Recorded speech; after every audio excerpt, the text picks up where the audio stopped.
Here's another good example here. Obviously, very personalized. Hi, Chin. I saw classy novel, blah, blah, blah. There's even an image there saying that he wrote a note to follow up with me. What I know is actually a lot of these customized images can be automated and it's actually auto-generated.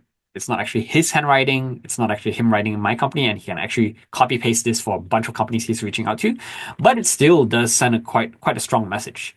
Um, so whether or not you decide to do something like this, it is entirely up to you.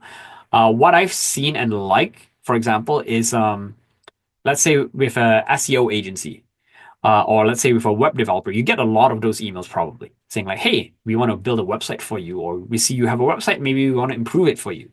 But I once got an email from a SEO agency, and they actually had a video recording of my website showing me some of the problems of my website.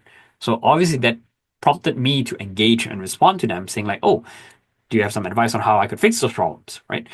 So if you can do something a bit more personalized, it does go a long way in terms of getting people to engage and both view, read, but also respond to your email.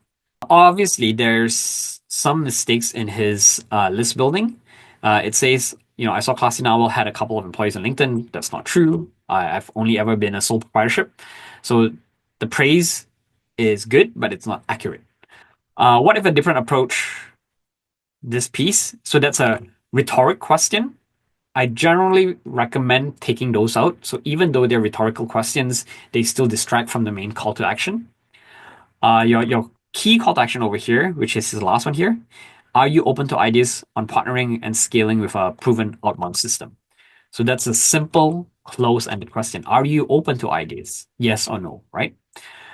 Could be stronger, but maybe his goal here is just to qualify me instead of asking for a meeting, which is entirely reasonable as well.